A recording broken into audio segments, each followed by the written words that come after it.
Hi YouTube. Today I'm going to preview for you the Grapevine Bible study for kids.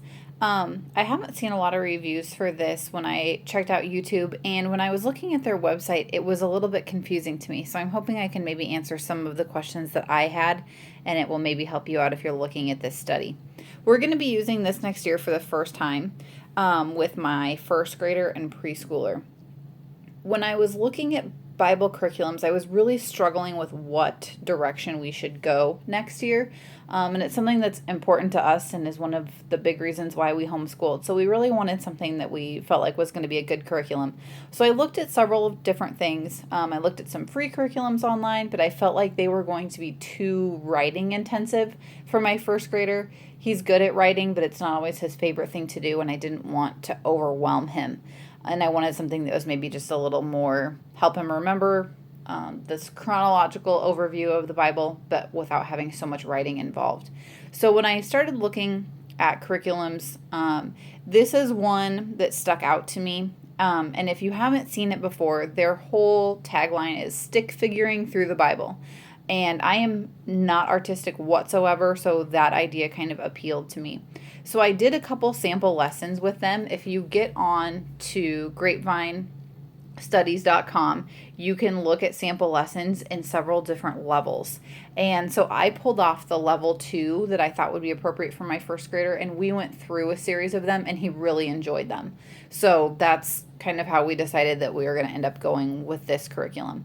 So when I ordered, it came with this little sheet, and you can actually find this sheet on their website, which is down here, grapevinestudies.com, and this might help you figure out where you need to go. They have 2 different options. We are doing the Old Testament and New Testament overviews. There's 4 parts for Old Testament and 4 parts for New Testament, and each is about 12 weeks long. So we'll get through the first 3 parts next year in our school year. They have a beginner section, which is supposed to be for ages 5 to 7. This part is not compatible with these levels that you see down here. So for me, I'm going to skip the beginner because I don't want to have a whole separate thing. I want my kids to all be able to do this together as our family grows. So what I chose actually for my first, second-ish grader was level 2. There's a little bit more memory work, but he likes to memorize.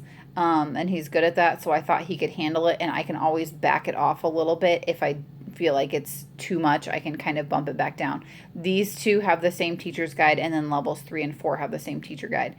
I think that you can do all the levels with a level 3 and 4 teacher guide if you're teaching kids of this age. But for my sake, I wanted as basic as I could get, so I went ahead and got the level 1 and 2 teacher's guide. So that's the Old Testament and New Testament. Over here, they also have topical studies. If you want to just focus on different characters in the Bible, you can do these. Some of them are short, I think it's 5 weeks. Some of them are up to 12 weeks on the other side. So that kind of gives you an idea. And again, you can find this sheet on their website. There's a little chart that you can look at, and it will kind of tell you what you need to know. So what I did is I purchased the teacher's guide in print. When I open this up, you'll see that all of the pictures are in color. And I did not want to print this whole teacher's guide in color on my printer. This normally retails, I believe, I hope I get my prices right, for $22 or $23. Right now, part 1 is on sale, and the teacher's guide in print was only $13.50.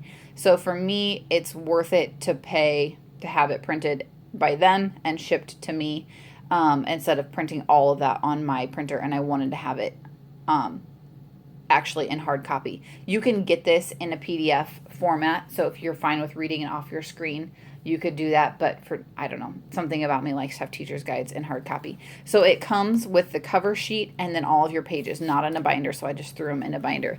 At the beginning, it gives you some overview. Here's your table of contents if you want to see what the lessons are. So here's your 12 weeks of lessons starting with creation. There's a timeline lesson that's actually very first. And then this gives you Their statement of faith is on their website if you want to look at that and check it out before you do it. This gives you a little bit more of the how-to on how to teach the lessons. This is one of those things where I feel like the teacher's guide is needed for sure. If you look at the student pages, it's not going to make sense. So you definitely need the teacher's guide. So then here's an example of a lesson. This is the one with creation. You're going to read this up here in green to your students, and then they're going to draw the pictures that correspond, and then they show you what a completed student page is like. And again, if you want to see these closer up or actually do these with your kids, there's sample lessons at every level if you want to actually sit and try them with your students. So that's what I did. That's what the teacher's book is. If I can find really fast, they give you a general schedule.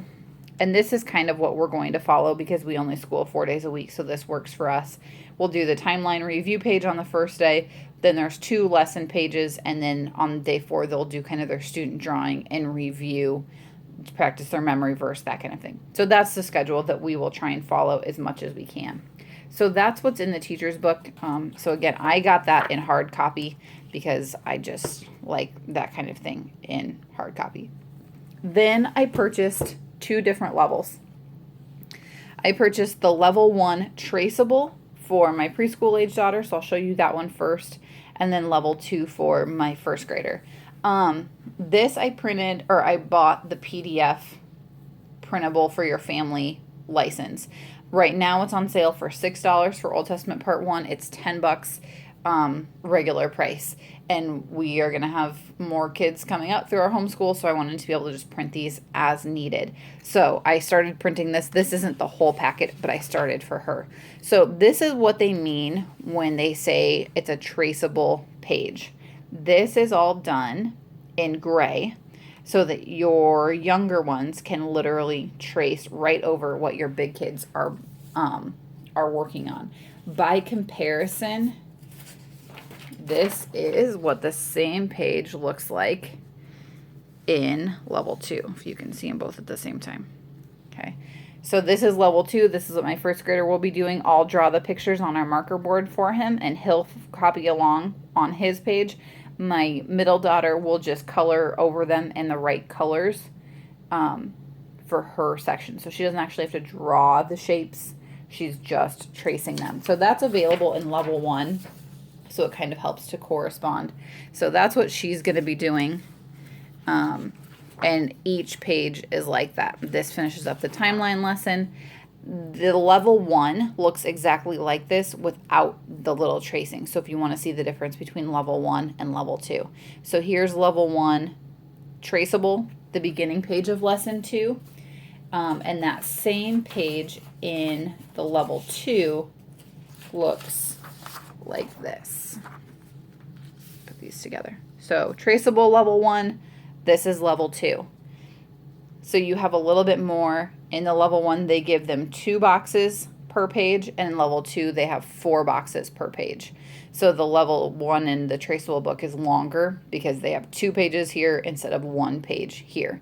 So that's one of the biggest differences. So if you have a kid that likes to color a lot, or you know they're going to draw their triangle really, really big and they're not going to put it in this little tiny box, that's where the level 1 would be handy. But if you know they're going to fit their drawings in here, that's the main difference that I've seen between the 2 different levels. Okay, so going back to, I'm going to have all my pages out of order here. Going back to the traceable, then she's going to just continue on, and she's going to be able to just follow along with us.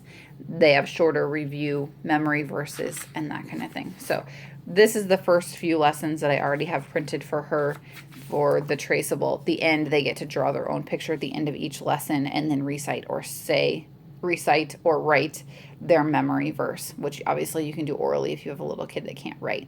So she's going to be doing the traceable. She did them with us when we did our practice lessons, and she liked them, and that seemed to work okay for her. So I think she can handle that. Again, if it's too much for her, then maybe she'll just do 1 box, and she can just kind of trace as she goes along. But I want her to just hear and be involved. So part 1, this is level 2. Now, again, you've kind of seen some of the differences. So here's the first timeline page. They're going to just draw along with what you're drawing on the board. So the whole first lesson is the timeline for the whole book.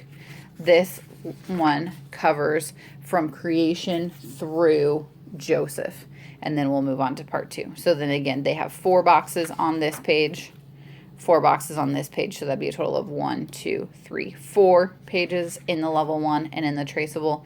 Then the review questions, the answers again for all these are in your teacher's guide. That's where that teacher's guide comes in handy. And then they practice their memory verse. Here's extra memory work. So this is not in the level 1, but they're supposed to know that there's 66 books in the Bible, 39 in the Old Testament, and 27 books in the New Testament. So my first grader can definitely handle that. So that's why we went with this level 2. So that's what I know so far about the Grapevine studies. Again, we haven't actually done it. This will be the first year that we're working on them. Their website has a lot of information. It can sometimes be a little bit confusing. I called to ask a couple of questions and they were super helpful. So if you have questions and you're not sure that you know exactly what you want to do, just give them a call and they'll definitely be able to help you. You can also leave a comment down below and I can help you if it's something that I noticed. But that's what we're going to be using next year. I'm super excited about it. I hope that preview will kind of help you if you are having questions as well. Thanks for watching.